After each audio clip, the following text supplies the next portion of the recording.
Olá, tudo bem? Eu espero que sim. Meu nome é Gederson Freitas e hoje, 30 de novembro, eu selecionei os seguintes destaques para o Notícias do Mundo de Segurança da Informação. Brasil opera 56.248 servidores web descontinuados em 2005, falhas presentes em 75% das aplicações de varejo e de hotelaria, e Google e Turma da Mônica lançam revista especial sobre dados pessoais.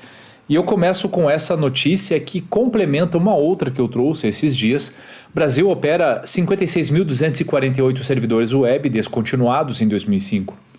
Estão em operação no Brasil, neste momento, 56.248 servidores web que não recebem atualizações desde 2005, quando foram descontinuados pela Microsoft. São servidores web BOA, utilizados principalmente para o acesso a configurações, consoles de gerenciamento e telas de login em dispositivos IoT, como câmeras e roteadores, por exemplo. No mundo inteiro, são 892 mil desses servidores. Ou seja, só aqui no Brasil a gente tem uma fatia bem considerável, mas 892 mil é muita coisa. Foi por meio deles o recente ataque à empresa de energia Tata Power na Índia. Apesar disso, o servidor web BOA continua a ser implementado por diferentes fornecedores em uma variedade de dispositivos IoT e kits de desenvolvimento de software, ou SDKs, alertou a Microsoft em relatório na semana passada. Um relatório publicado pelo portal Record Future em abril de 2022 detalhou a suspeita de que houvesse intrusão em empresas de energia elétrica na Índia por parte de hackers patrocinados pelo Estado chinês. O relatório apontava dispositivos IoT como o vetor usado para a entrada em redes de tecnologia operacional e implantação de cargas maliciosas. Ao investigar a atividade desses ataques, os pesquisadores da Microsoft identificaram um componente vulnerável em todos os endereços IPs publicados como IOCs e encontraram evidências de um risco na cadeia de suprimentos que pode afetar milhões de organizações e dispositivos, justamente o servidor BOA. Segundo a Microsoft, 100 desenvolvedores gerenciando o servidor da web BOA, suas vulnerabilidades conhecidas podem permitir que invasores obtenham acesso silencioso às redes, coletando informações de arquivos. Além disso, as organizações afetadas podem não saber que seus dispositivos executam serviços usando o servidor de web BOA descontinuado e que as atualizações de firmware e patches downstream não abordam suas vulnerabilidades conhecidas. Esse é um grande problema. Acho que um dos temas que eu mais falo aqui no Notícias é sobre gestão de vulnerabilidades. E é impossível fazer gestão de vulnerabilidades se as empresas, as instituições não conhecem suas vulnerabilidades, não conhecem exatamente aquilo que possuem. E claramente não conhecem, porque se ainda utilizam servidores que foram descontinuados em 2005, 17 anos depois, a gente está falando de servidores numa quantidade bastante significativa no mundo. Quase 900 mil servidores no mundo.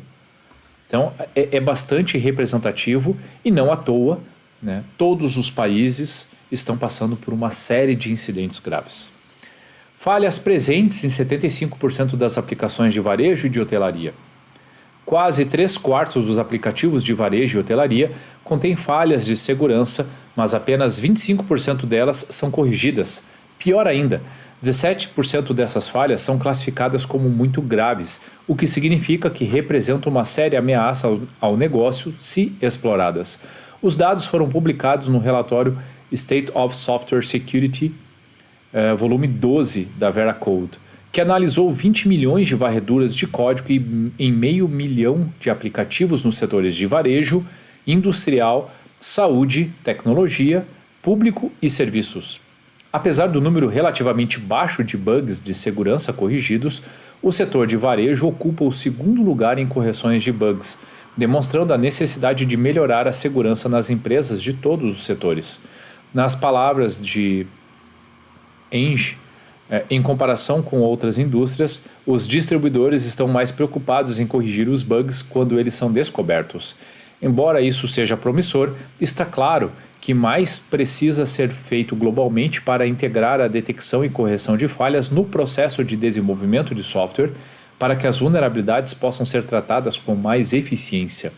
Configuração do servidor, insegurança de dependência e problemas de autenticação são os tipos mais comuns de falhas de aplicativos na maioria dos setores.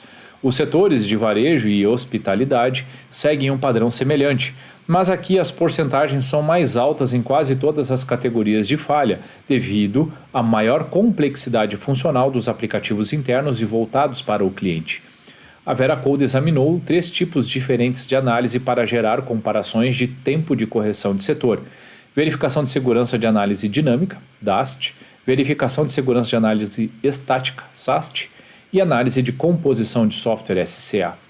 Constatou-se que os revendedores lidam com as falhas descobertas pelo DAST mais rapidamente, com 70 dias para empatar, o que representa 46 dias à frente dos serviços financeiros de segundo lugar. No entanto, para SAST e SCA, o setor varejista fica no meio do ranking, levando 346 e 470 dias, respectivamente, para atingir o ponto médio de liquidação. Em todos os setores, as falhas de bibliotecas de terceiros descobertas por meio do SCA persistem por mais tempo do que aquelas encontradas com SAST e DAST, com 30% das bibliotecas vulneráveis ainda não resolvidas 2 anos depois. No varejo, a estatística chega a 35% e tem defasagem em relação à média de todos os setores de mais de 6 meses. No entanto, os distribuidores devem ter certeza de que qualquer atraso pode ser reduzido, não importa quão grande seja. Na verdade, o relatório descobriu que 95% dos bugs de código aberto podem ser corrigidos com uma simples atualização, o que é uma boa notícia para os distribuidores que desejam proteger suas cadeias de suprimento de software. E para aqueles que tiverem maior interesse em ver esse relatório na íntegra, como geralmente faço, na descrição desse vídeo eu compartilho o link para essas 3 matérias e ao final dessa segunda matéria tem um link para o relatório. Ela traz coisas muito interessantes. Acredito que as questões ligadas aos testes, elas trazem um insumo muito bacana. Agora, não deveria ser segredo para ninguém as principais fragilidades cometidas no desenvolvimento, principalmente de aplicações web. Se vocês olharem o WASP Top 10, todas essas vulnerabilidades citadas aqui na matéria estão presentes, ou seja, os erros são os mesmos de sempre. Se vocês pegarem versões, comparar a versão de 2017 com a 2021 da WASP Top 10, vão perceber que a grande maioria das vulnerabilidades são as mesmas. Apenas umas 3 ou 4 mudaram, são novas. Então, é óbvio que precisamos corrigir esses defeitos, esses bugs, essas falhas o quanto antes, ainda na fase de desenvolvimento. Digo mais, algumas coisas devem ser inseridas na fase de planejamento. Quando a gente fala de modelagem de ameaças, quando a gente fala de definição de requisitos ou arquitetura de segurança para as aplicações, a gente está falando de insumos utilizados pelas squads, pelos desenvolvedores, para desenvolver novas aplicações ou melhorias nas aplicações com base em requisitos e definições de segurança, onde tudo está muito claro desde o começo. E se os testes forem executados ainda em tempo de desenvolvimento, quando o produto for ser entregue para a produção, haverá menor possibilidade de falha. E, portanto, menor retrabalho no futuro e, inclusive, necessidade de janelas de mudança para fazer as correções. Há um caminho muito grande até se conseguir ter tudo isso que eu mencionei, que eu particularmente entendo como ideal, além de todos os testes, né, depois, porque ali falou um pouco de teste de DAST, que é um teste mais de fora para dentro, como se fosse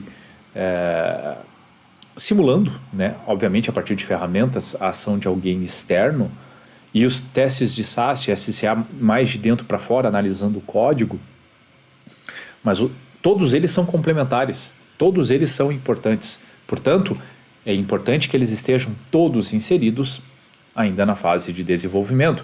E na última notícia de hoje, Google e Turma da Mônica lançam revista especial sobre dados pessoais. O que são dados pessoais? Quais são as regras que protegem a privacidade de todos no Brasil? Como mantemos as crianças seguras no mundo digital? A Maurício de Souza Produções, em parceria com o Google, lançou nesta terça-feira, uma revista especial para ajudar crianças, pais e responsáveis a aprenderem mais sobre privacidade e segurança online de maneira divertida.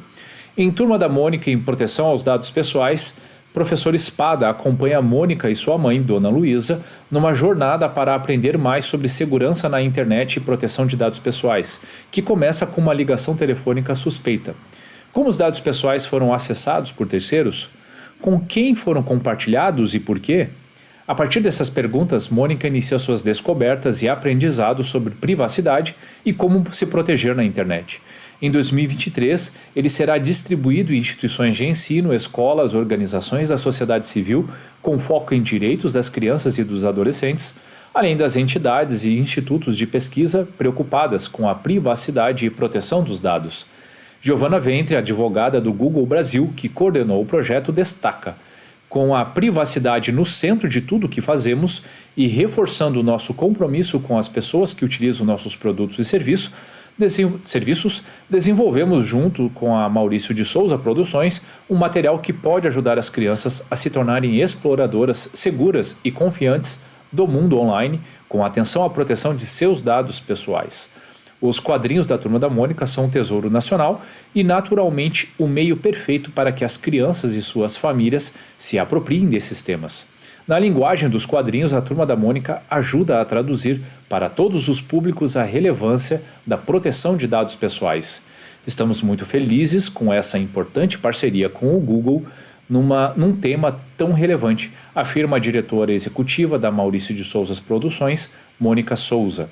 O gibi especial está disponível gratuitamente num link que está no final dessa matéria. Então, como eu disse, falando da matéria anterior, na descrição desse vídeo tem os 3 links das 3 matérias e ao final dessa matéria tem uma opção para você acessar esse gibi.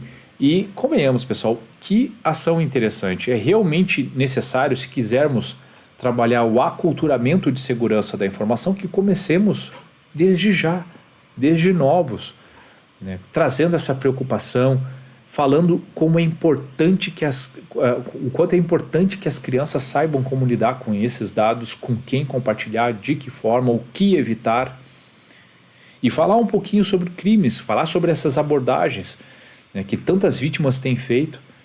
Então, o gibi está bem interessante, eu dei uma olhadinha, não li todo, mas ele está bem lúdico, bem interessante, e eu sugiro, obviamente, quem conhecer crianças, quem tiver sobrinhos, filhos, netos, conhecidos, poxa, compartilhe.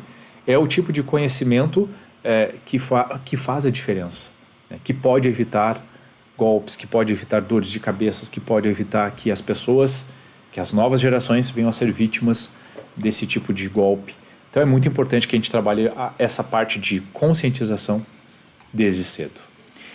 Bom, pessoal, o que eu tinha preparado para hoje era isso. Espero sinceramente que vocês tenham gostado, e se você gostou do conteúdo, se fez sentido para você, então curta, salve, compartilhe esse post ou marque a pessoa ou as pessoas que podem se beneficiar desse tipo de conteúdo. Eu tenho certeza que fazendo essas ações, podemos fazer a diferença trazendo mais cultura de segurança da informação. E se você ficou com alguma dúvida, tem alguma crítica ou sugestão, fique muito à vontade para deixar comentários ou mandar mensagem diretamente para mim. Combinado? Ótimo dia a todos e até a próxima!